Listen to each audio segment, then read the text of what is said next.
mean to start the live yet, but it started. So, great word. Great word. Love you, son. See you, mama. Thank you, baby. I appreciate everything y'all did for me while I'm here. Nothing. We should have did more. I think they get tired of Girl.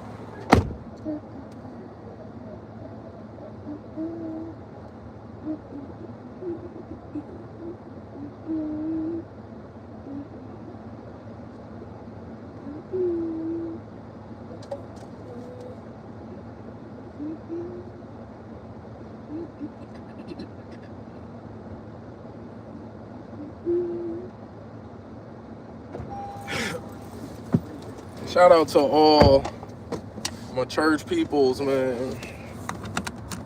The word was good. I want to start doing this because I haven't the last few times. But seeing as though I've gotten to another notebook. Did Mom leave already? Yeah, she went to go get She cookies. gets her She's cookies. very serious. So I just wanted to show y'all the notes. We ain't got to look into it, but because my brain don't work like y'all's, I know how my notes work, but this is great. This was great. He started off with the Mark. We started off in Mark 6:30, the feeding of the 5,000. But this is the most unique teaching that I've experienced when it comes to this subject matter. Highlights. Before they fed the 5,000, they went to go. Jesus and the disciples went to go seek some solitude, some potential rest. And then the Lord realized that they was out there all day. They needed to eat. Well, the disciples. I'm sorry, the What disciples. are you doing?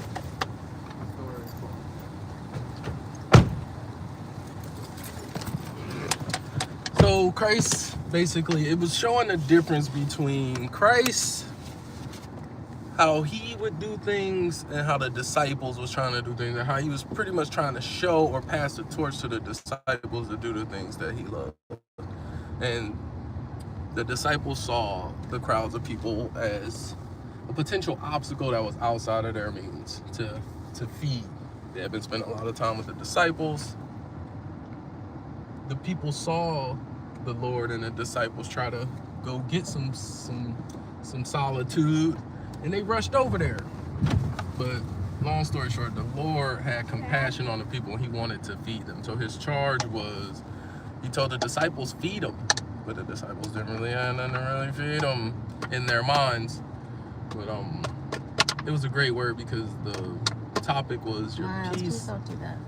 Peace is your purpose, but I think typically when I hear that, it's P-E-A-C-E. I think we're thinking about today. He focused on the P-I-E-C-E. Your peace is your purpose, and it was amazing. Miles, if she had to tell you to stop again, I'm gonna pop you. She just asked you to stop, right? Okay. So sit it down. She just asked you to stop, and you did it again. No, you added the words that you're saying to me into record. Yeah, but stop playing with the cup. She just asked you to stop. So,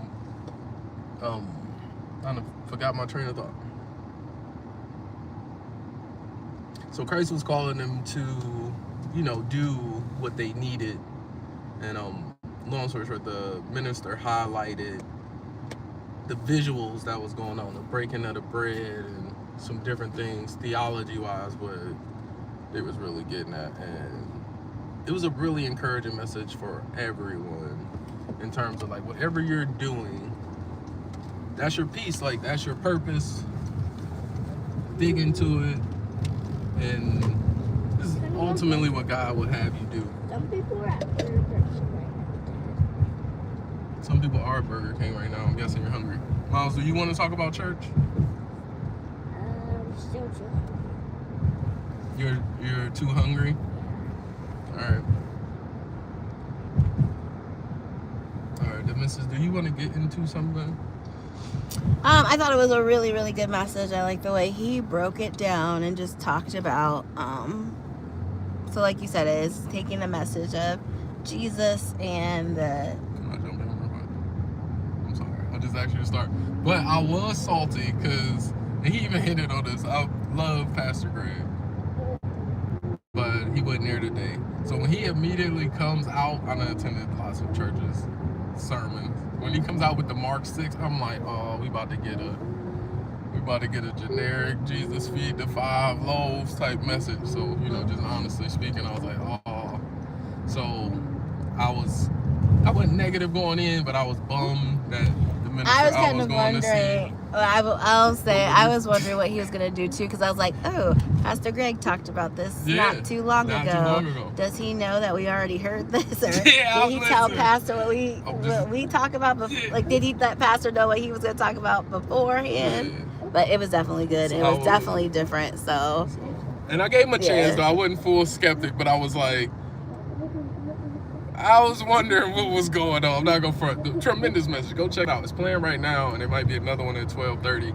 But I had to say that because he mentioned it even in the service, like people that come to church to hear or have a connection with God, not because it's a certain minister, not because of, shout out Blaze, not because somebody sing well.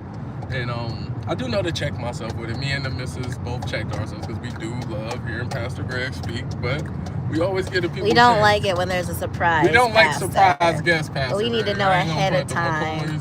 We would prefer to know. Pastor Greg, he needs to text us. Yeah, I need to be here. on the inside. We still gonna come. No, we still literally gonna come. That's not gonna stop us from coming. But we deal with something left to right. They're looking at each other like, you need to hit us with the guest. The cup. Give it to me. Yeah, give it to her, Miles. Thank you. I don't want you making music right now. Thank you. Yeah, so, great bird.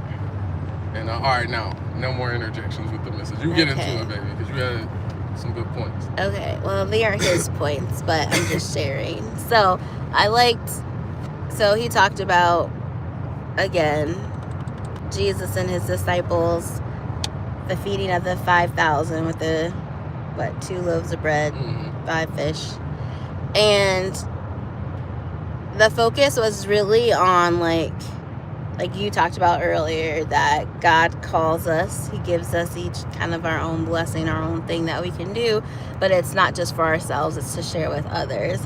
And I think a lot of times, and he talked about this, right, when we hear that story, we focus on the fact of the miracle of all these people were fed with such a small amount of food and things like that, but we miss the message of the calling of Christ in that. So the idea, and I'm not going to go too in depth so you can watch it yourself, but the idea is that Jesus took the bread, right, and then he broke it into pieces, and then he gave it to his apostles, his disciples, and they were the ones that fed the 5,000, right? So Jesus didn't literally go and feed them. He made it possible, and then he expected his apostles to then take it to that next level. So your piece, right? Jesus broke the bread. Is this my turn or your turn? It was good. It was good. Give me some effects. I can't talk and do the phone and all this Just stuff. do the effect, I don't know how to do all Just tap this. the little start thing. You the do disco it. ball. I'm driving. Okay, so you interrupted me. And then I'm not talking no more. I'm sorry. Not the eyes thing. You gave me extra eyes. You like the dance Yeah, party. the dance part. You always do this one. Okay. Sorry, wifey. Well, I don't even know what I was saying now. You keep interrupting me. Well, you were saying that he was breaking down your piece. Oh, yes. So you get your piece, and that is like he took the bread and he broke it into a piece. That's why it's the P-I-E-C-E, right? And your piece, what he gives to you, then you give to others and you share. And it multiplied, right? Because at the end, they had way more than they had enough for everybody to eat till they were full. Not just everybody got a tiny, small piece of bread. Everybody ate till they were full. And then there were 12 baskets of food left over. So God gives you what you need to not only satisfy yourself, but in abundance and overflow to give to others. And we were talking before we started this live. I like that a lot because it really emphasized, well, when Pastor talked about too, like everybody gets a piece of the loaf, right? So there's one loaf of bread, but everybody gets a piece of it. So in order for it all to be given and shared, we all have to do our part. So I need to do my part. DJ needs to do his part. The pastor needs to do his part. We can't just keep that piece to ourselves, because then the world will be missing something that it needs. And I was saying, like, I liked that a lot. And I think about in American culture, right? I think that's part of the works of the devil, because in our society, it's all about the individual, you by yourself. So there's a lot of like, oh, living my best life, what's good for me, and you know, how can I get ahead? There's not that idea of community anymore. And I feel like over the years, I feel like an old person saying this, but like over the years, you can see the deterioration of the family as a unit, right? As individuals, it's always like, especially as a woman, like, oh, you don't need a man, you don't need anybody else, you can do stuff by yourself. But like, that's not what God didn't create us to be, by ourselves, individual. He created us to be in community. He created us to love and to need others. And I think, I mean, we see that with COVID, right? Everybody was like, I'm isolated, I'm by myself, and things are falling apart. So, I mean, right, if that wasn't true, COVID would have been a great time and everybody would have been succeeding. Well, it's a great time for us. Well, yeah, but like I'm saying, as a culture, but we still had each other, right? We still needed stuff and did stuff. It just slowed things down. But I'm talking about as far as that isolation and being by yourself, that's not how God created humans, is that's not who he called us to be. So for me, I felt like that was just an extension of, you know, that idea and that understanding. And I think we have to take time to learn to, they talked about, like, even though Jesus and his disciples were going to this place to be quiet and to rest, like, all these people from different walks of life with different needs saw them and came running to him. And it said that Jesus had compassion for them. And I think that's a lot of things too, is we get so caught up in what we are trying to do in our need that we don't have compassion for others and see other people's needs. So that, again, that's part of that community thing, like seeing the needs of your brother and sister. And I don't mean like literal, obviously, but and being able to support them and help them in the way that God has called you to do that. So yeah, I thought it was a really good message. Specifically, he called out certain things that would, as a believer, would have you believe that you can be deceived to think you should distance yourself from or get away from. And definitely gave me something to think for, because until I got myself in a way where I was constantly a conduit of Christ and his structures, sometimes getting closer to that chaos of people that need help I think it could be detrimental to a degree. But like, if you're a disciple and you believe and you on this journey and you spending time with God, like, you're not running from that no more. In fact, you should like, you know what I'm saying, you should start to engage, or like, well, I don't think you necessarily have to go out looking for it, right? Like, I don't think, like, just because I'm a Christian, I have to go out into the gangs and, like, try to preach Jesus, or go try to find a prostitute and be like, stop doing what you're doing. Jesus loves you. But I do think, like, you come across enough people in your life, right, that you know are hurting, that you know are struggling, right? And like he talked about, you don't know where that person came from. So, like, we think about church, right? And people talk about the woman who comes to church still dressed a certain way or acted a certain way. Like, you don't know where she came from. Like, this could be part of her deliverance. So I think, like, God will put people on your path, and just naturally as humans, when you go to work, right, there's somebody you're going to interact with, either a client or a customer or a co-worker. Like, those are people, and you don't know their full story, even if you think you do, right? There's still love and compassion, and that is your peace. That's your place to find it. Because there are people who God calls to go out to the gangs, to go out to the prostitutes, and that might be you, but if it's not, that doesn't mean, like, like, don't just throw yourself out there, you know, ill-equipped. You might not be a but wherever you are, that's where your little plug for my podcast, Where We Rise, that's what it's all about, is like where you are understanding and seeing what people are dealing with and going through, and then having the heart to open up and just listen and be there for them as Christ would, as Christ calls us to do. And it doesn't necessarily mean you have to start preaching the Bible right there with them. But like you said, Jesus had compassion. He saw a need. They were hungry. He filled that need.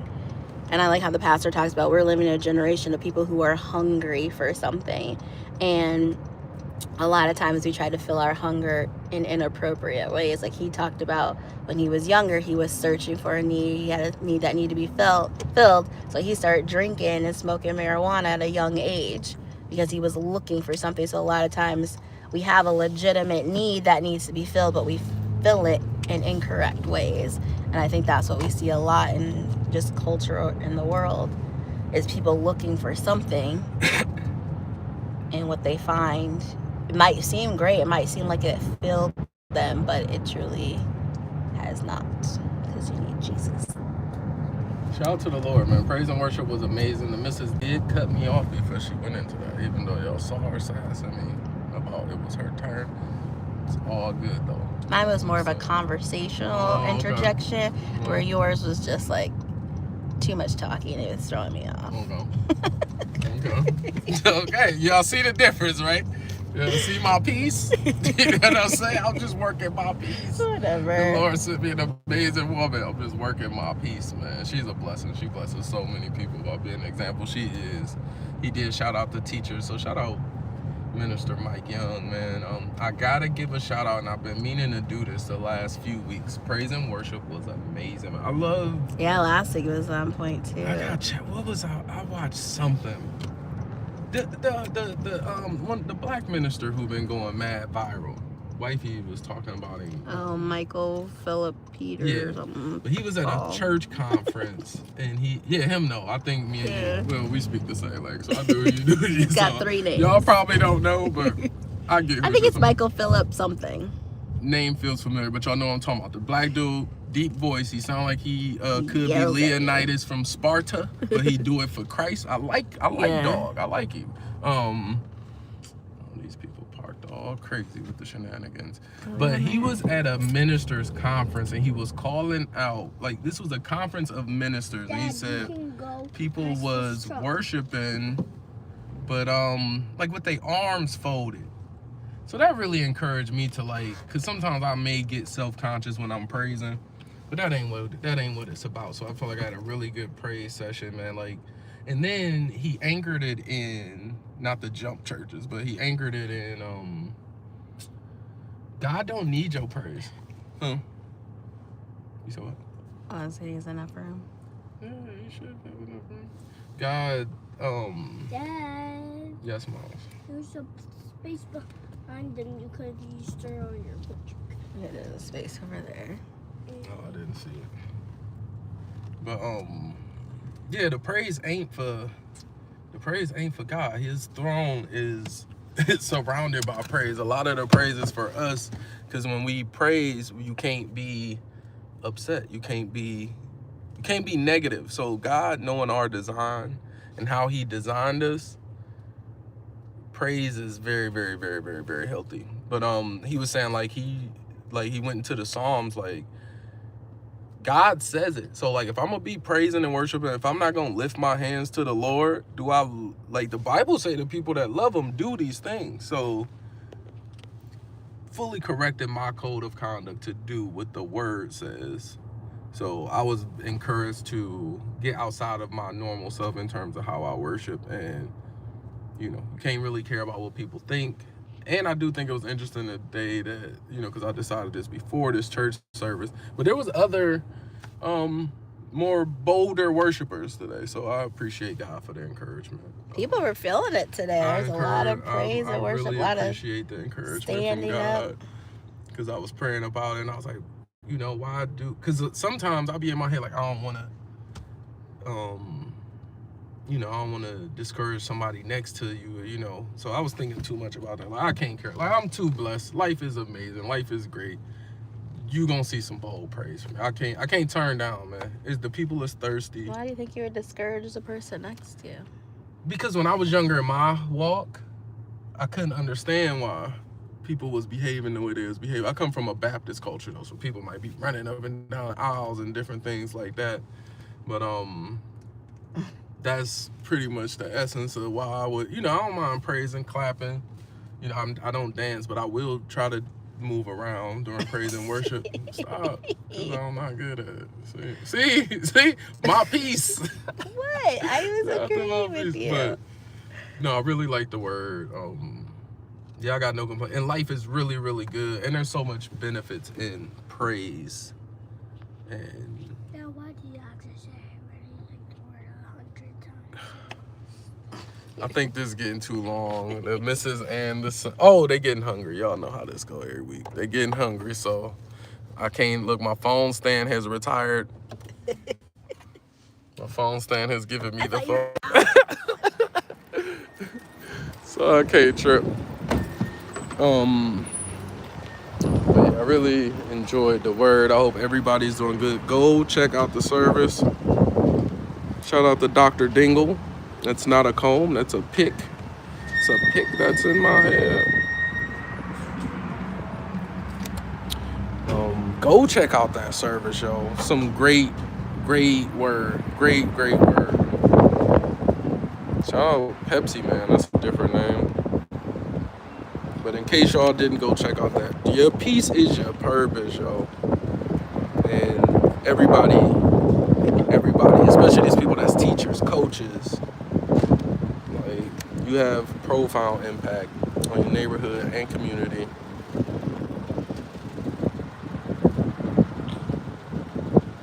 Go there real quick. I'm getting some gas for the Mrs. Truck. Whew, it's cold out here, y'all. It is cold. It's chilly.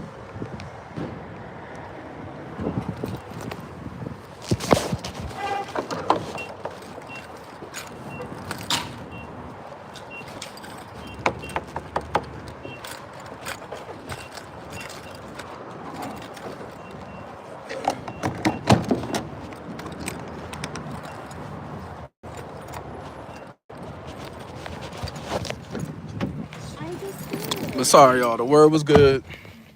Hit the link. I'm gonna feed my peoples here soon before they jump me. They usually don't jump me. Band-Aid. I was Band-Aid. But yeah, praise and worship. Gotta give a shout out to praise and worship. I liked the songs, man. I like the songs. Some good things to praise about. Get it off in your spirit. Get down in the comment section. Let me know where y'all tuning in from. Shalom to everybody. Appreciate y'all. Did y'all like the service? Anything that y'all like that I missed? It was a lot of things that me and the missus didn't touch on that we got out of the service. You know, he challenged people to not judge people by their record or their former history, what they look like or where they at. And he talked about resting. And resting. Oh my great. Which is where I think God does a lot of the recalibrating. Like, And organizing. And organize. I've done the last couple years, I've really been embracing this idea and concept of Sabbath. And it's been well. It's been healthy. It's a good chance to go before the Lord. He be running me down, read me, let me know what I need to correct on, work on, things that I missed like throughout the week. Shout out to God. But that's it, man. We gotta rest and then we gotta do our piece. Amen.